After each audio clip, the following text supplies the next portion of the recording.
একটা রোজা যেটা রাখলে আগের বছরের সব গুনাহ মাফ। নবী করিম সাল্লাল্লাহু আলাইহি ওয়াসাল্লাম বলেন, আমি আশা করি আশউরা রোজা বিগত বছরের গুনাহ মাফ করে দেবে। সহিহ মুসলিম। আসসালামু আলাইকুম ওয়া রাহমাতুল্লাহ। সুপ্রিয় দর্শক, আজকে আমরা জানার চেষ্টা করব আশউরা রোজা কবে রাখতে হবে এবং আশউরা রোজার ফজিলত সম্পর্কে। প্রথমেই আমরা জানার চেষ্টা করি আশউরা রোজা কবে রাখতে হবে। হযরত আবু হুরায়রা রাদিয়াল্লাহু তাআলা আনহু থেকে বর্ণিত, রাসূলুল্লাহ সাল্লাল্লাহু আলাইহি ওয়াসাল্লাম ইরশাদ করেছেন, ফরজ নামাজের পর নফল নামাজের মধ্যে শ্রেষ্ঠতম নামাজ হচ্ছে গভীর রাতের নামাজ। আর রমজান মাসের রোজার পর নফল রোজাগুলোর মধ্যে সবচেয়ে ফজিলতপূর্ণ রোজা হচ্ছে মুহররম মাসের রোজা। সহিহ বুখারী শরীফের ব্যাখ্যা গ্রন্থ ফাথুল বারীতে হাফেজ ইবনে হাজার আসকালানি রহমতুল্লাহ লিখেছেন, আশউরার রোজা ৩ স্তরের। সর্বনিম্ন স্তর হলো মুহররমের ১০ তারিখ একদিন রোজা রাখা। এর উপরের স্তর ১০ তারিখের আগে ৯ তারিখেও রোজা রাখা। এর উপরের স্তর হলো ৯, ১০, ১১ এ ৩ দিন রোজা রাখা। সেই হিসেবে এ বছরের রোজার তারিখগুলো হচ্ছে ৯ মুহররম, ৫ জুলাই, ১০ মুহররম, ৬ জুলাই, ১১ মুহররম, ৭ জুলাই।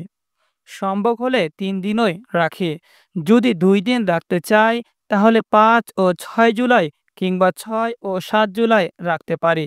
যারা একদিন হলেও রাখতে পারবো তারা ৬ জুলাই আশউরার দিন রাখবো ইনশাআল্লাহ।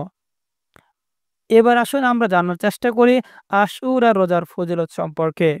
আশউরা রোজা বিগত ১ বছরের সগীরা গুনাহ মাফ করে দেয়। সুবহানাল্লাহ।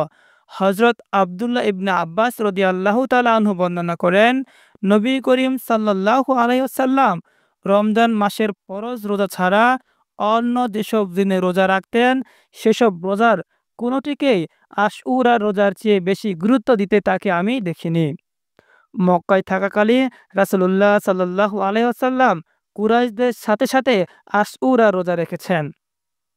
আর তিনি তখন কাউকে এ রোজা রাখতে আদেশ করেননি।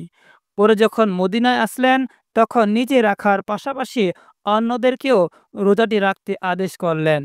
বুখারী ও মুসলিম শরীফের কোন হাদিসের ভাষ্য অনুযায়ী রাসূলুল্লাহ সাল্লাল্লাহু আলাইহি ওয়াসাল্লাম এ রোজাটির উপর এতই জোর দিতেন যে একবার তিনি আশউরার দিনে মদিনার ঘরে ঘরে সংবাদ পাঠালেন যে আজ সকাল থেকে কিছু খায়নি কিংবা পান করেনি সে যেন আজকে রোজা রাখে।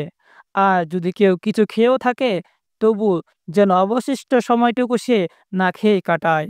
এ থেকে কেউ কেউ বলেন রমজানের রোজা ফরজ হওয়ার পূর্বে আশউরা রোজাই ফরজ ছিল। পূর্বে যখন রমজান মাসের রোজাই ফরজ হয়ে গেল তখন আশউরা রোজাটি ঐচ্ছিক হয়ে যায়। কেউ চাইলে রাখে, কেউ রাখে না। তাই আসুন আমরা প্রত্যেকে আশউরা রোজাটি রাখি, পরিবারের ছোট সন্তানদেরকেও এই রোজাটি রাখতে উৎসাহিত করি। আল্লাহ আমাদের সবাইকে তৌফিক দান করুন। আমিন।